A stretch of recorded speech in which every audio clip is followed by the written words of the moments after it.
And 6, the prison sentences are beginning in the Crystal Rogers case. Steve Lawson, the first of 3 men convicted today, getting 17 years from the judge today in Bardstown.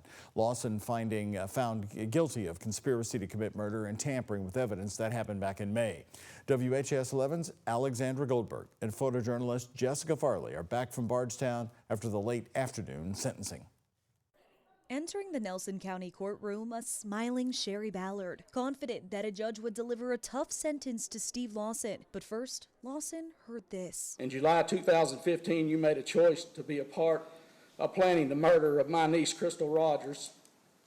You could have prevented all of this from happening if you'd just gone to police and done the right thing. Mike Ballard in the courtroom speaking directly to Steve Lawson, the accomplice in the murder of his niece, Crystal Rogers. Crystal's sister, Brooke Bryan, echoing Mike's message, "You should have come forward." Your silence took Crystal's life and my dad's. Nobody searched for her like her dad, Tommy Ballard. And you knew Tommy was a good man. And you knew he was out searching every day, looking for his daughter. But you didn't care. You could have stopped this. You could have saved her life. And we wouldn't be here today. Steve Lawson did not speak, silent the entire time as Judge Charles Sims delivers his sentence. Total sentence of 17 years. Lawson was found guilty of conspiracy to commit murder and evidence tampering. His sentence in line with the jury's recommendation of 17 years, though the maximum penalty for those crimes is 25 years. I hope the court gives you the maximum sentence possible, though it will never bring Crystal back and never be enough. I hope every day you spend in prison reminds you of what you did. You took away her future. For what? Money?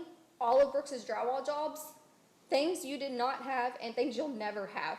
I want to ask you to look at Crystal's family, look at her kids, look at Sherry.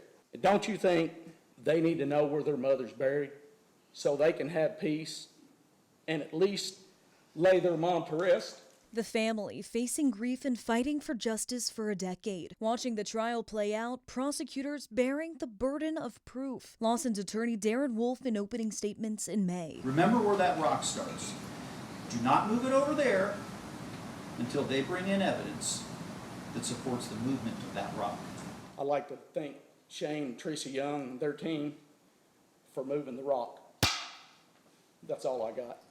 Lawson leaving in shackles for prison. Sherry Ballard leaving the courtroom solemn, knowing her daughter's ex-boyfriend is next in line. In Bardstown, Alexandra Goldberg, WHAS 11, on your side. Lawson has the right to file an appeal within 30 days. Brooks Houck and Joseph Lawson will be sentenced next on August 21st in Nelson County. Houck, the ex-boyfriend, was found guilty of Crystal Rogers' murder, and Joseph Lawson was found guilty on the same charges as his father: murder, conspiracy, and evidence tampering. WHAS 11 legal analyst, Louisville attorney Nick Mudd was with us again earlier tonight in the 5 o'clock news here on WHAS 11. I asked him if Judge Charles Sims would do the same thing for the sentencing of Brooks Houck and Joseph Lawson. I think it's a good indication that he's going to be consistent. He's going to follow the jury's recommendation. I don't see why he wouldn't. He's certainly not going to deviate from a life sentence that Brooke Houck got. I mean, it couldn't go any higher based on the situation presented. It's not a capital case, not a death penalty case. But there is no way that Judge Sims is going to deviate from that, and I do not see him deviating from Joey Lawson's case.